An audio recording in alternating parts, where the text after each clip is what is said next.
So I think I've asked you many questions over the past few years that I've known you, and certainly dealing with my mom and everything. But I don't think that I know the answer to this question: why you chose some disease that has such a grim outlook, and that is for so many people, so many doctors, can be so defeating. And why would I get into this? There's no, at the end of the day, can I really make a difference? Why did you choose pancreatic cancer? Well, maybe that pancreatic cancer actually chose me for exactly the reason why you just asked the question. Mm-hmm. If you're going to dedicate your career to something, why not dedicate your career to actually going to the moon and coming back, or something like that? And it seems to me that pancreatic cancer is something that none of us would ever want to have. Mm-hmm.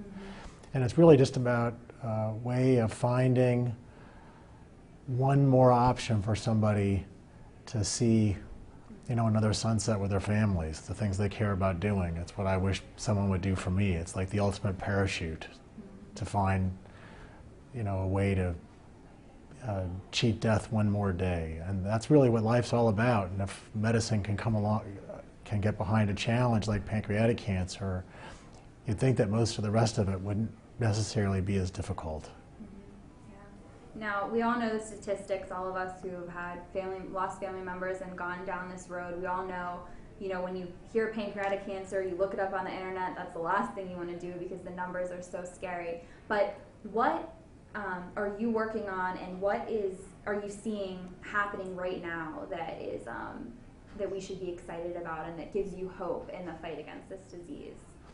Well, let me answer your question two ways. One of my colleagues, Dr. Tara Kent, she and with our group is working on a project to assess the material that's available on the internet, because there is no librarian. People look up things on the internet. They come to the office to see us feeling completely defeated, thinking that there are no options whatsoever, when that's in fact not necessarily the case. Mm-hmm. The last few years alone have seen really quite significant changes in how we treat people with pancreatic cancer, therapies that really have been improving both length and also quality of life. Mm-hmm. For example, for the first time in history, there's now a second-line chemotherapy agent, meaning a chemotherapy agent for people that have been on other chemotherapy agents that haven't worked. Mm-hmm. We're getting better and better at minimally invasive pancreas surgery, getting people out of the hospital with very little pain after operations that we've been able to show exactly the same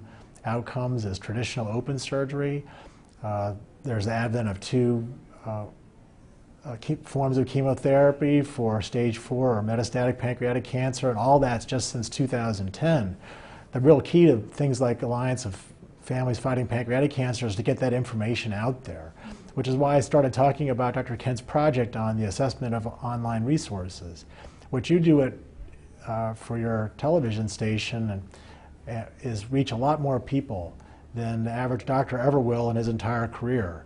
And by reaching out to people through organizations like the Griffith Family Foundation and Alliance of Families Fighting Pancreatic Cancer, to tell people that there really is hope and that things have begun to change, getting the word out is the most important way that we can bring patients and families a new understanding about the fact that it really isn't such a hopeless disease after all. So a lot of things happening to give people hope, but there's still obviously so much work to be done, and that's why we're here, and that's why the AFFPC is here. And so what do you tell people? Why is it important for people to support the AFFPC and organizations like the Griffith Foundation? Well, the Alliance of Families Fighting Pancreatic Cancer is a very unique organization. There are many organizations, some of them very successful and have really do great work, but the Alliance of Families Fighting Pancreatic Cancer is about the patients and the families, and an outreach to try to empower people to understand in a way that many other foundations they talk about research, but they don't really take care of the family members. And AFFPC is a grassroots effort to bring more people into the fight against pancreatic cancer, to empower patients with information. For example, we're going to put our utilities for the evaluation of online internet material. We're going to put that information up on our website to show people what is possible in the year 2014, and then actually to reach out through our patient advocate to tell people why they do have hope. And so with the AFFPC, do you think that, I mean, it's a very different organization and different than other ones out there, where we're encouraging smaller groups to join together. And why in the fight against pancreatic cancer is that so important? Well, the way that we are trying to develop an allegiance of people who have been touched by pancreatic cancer, each and every family that's been a part of AFFPC has joined because they really have the will to see the world to become a different place. And by aligning yourselves with Beth Israel Deaconess and the Harvard Medical School, you really have been able to move the needle very significantly. You know, in the last year we have 14 projects ongoing, we have 2 clinical trials, 2 patents pending. We have currently 9 research fellows, which the AFFPC supports in some form or fashion. And this idea of the small states joining together is what made the country great to begin with. So it's just a page out of the Ben Franklin playbook about how to get, you know, a movement of small things turned into something bigger. No, it's exciting, and I'm honored to be a part of it, as I know all the families here are. And I think that, so when you see these families, when you come to these events, and you know, certainly you have a history with so many of us and have been with us in the darkest times of our lives, you know, at the end of the day, I guess, what gives you hope, you know, to come and to see us and to say, you know what, there is a hope, there is a brighter future for this? Well, it's a very important question. For example, the breast cancer walks, the Susan Komen Foundation, started with just 6 people the first year. And now that organization raises more money for breast cancer than the National Institutes of Health spends in a year. The fact of the matter is that people as committed as you are to go through what you've watched your family members go through and come out the other side with a real commitment to see the world being a different place, I think that I'm just honored to be a part of it. It's your commitment that's going to make it possible.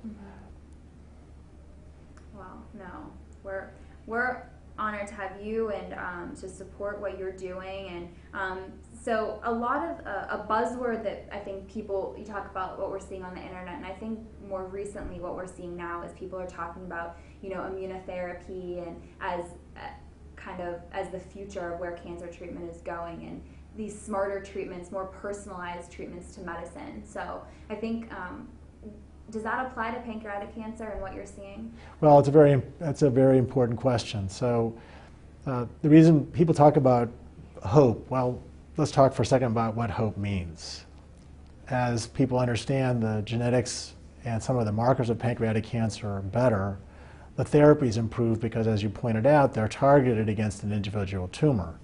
So what hope means is more effective treatment delivered in a less toxic fashion to people hopefully being diagnosed in an earlier stage. There's a phase 3 clinical trial of an immunotherapy agent. It's a genetically engineered vaccine that's been completed. No one knows what the final results are going to be, but these kind of things are happening really for the first time. You think about it, that's 21st century. It's pretty fancy, a genetically engineered vaccine. Other examples are at the Beth Israel Deaconess, we have what's called the Mouse Hospital, and that is PDX Mouse is the personalized medicine where tumors can be implanted in mice and the effective treatment can be worked out in a mouse before it's given to humans. These kind of advances are really where the 21st century is going to take us. The AFFPC has as one of its planks the idea that we're dedicated to a future beyond what's one-size-fits-all medicine. There's no such thing as one-size shoe when you go to the store. Why should there be one-size treatment when you go to see your doctor about something like pancreatic cancer? I think it's really that ideal is why I have so many ties that are purple and why so many people come to the event dressed in purple, because they're united behind the idea that hope has to actually have a meaning, that we're doing something that's actionable on a daily basis to actually move the needle. And do you think, so I know this is something that is so hard to say, but from what you're seeing and from the work that you do you think that, is there any way to say when we might see a cure for pancreatic cancer? Well, cure is a big word. You know, cure has to be almost to me, it almost sounds like a magic bullet. I mean, if you think about it, you know, even experience of people that we know has been that for some people, pancreatic cancer is starting to turn into a disease that you can't actually live with. And I think that's really the first step, is to show people that pancreatic cancer is not a universal death, that there is possible to live with it, carry on a productive life, a good quality of life. And when those will be the early victories. Whether or not we'll actually ever see a cure, I don't know. I never thought I'd have a phone that was smarter than I was either. Fair enough. All right, so then I guess, why should people, you know, like you said, we wear our purple and we try to raise awareness as much as we can, but there's so much pink out there, and there's so much of these other diseases that perhaps get more awareness than pancreatic cancer. But from what I'm reading, what I'm seeing, in just the next few years, pancreatic cancer is just climbing the ladder in the number of people in this country that is going to affect. So people really should care about this disease. Well, you raised a very important point, and that is that there's really no survivor network. So there are no champions. That's why we call ourselves the Alliance of Families Fighting Pancreatic Cancer. Otherwise, if the disease weren't so bad, it'd be the Alliance of Patients Fighting Pancreatic Cancer. We don't have, you know, we do a lot of what we do in memory of those who we watch die with something that we don't want to see happen to our children. So pink, it's a very effective symbol for breast cancer. Breast cancer awareness has moved that field a great deal. We'd like to replicate that for pancreatic cancer, and purple's the color that the country's chosen.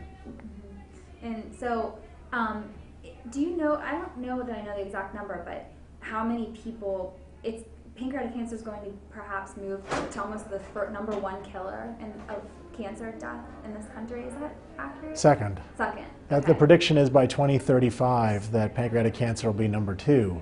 And the reason isn't necessarily that a huge number of more people are going to be getting pancreatic cancer. It's just that the number of people who get pancreatic cancer and die from pancreatic cancer is almost the same. And in that same period of time, reduction in smoking and mammography and colonoscopy has really been reducing the number of people, or at least the potential number of people in the future that are going to be having the other cancers that right now people think of as being so much more common. Okay.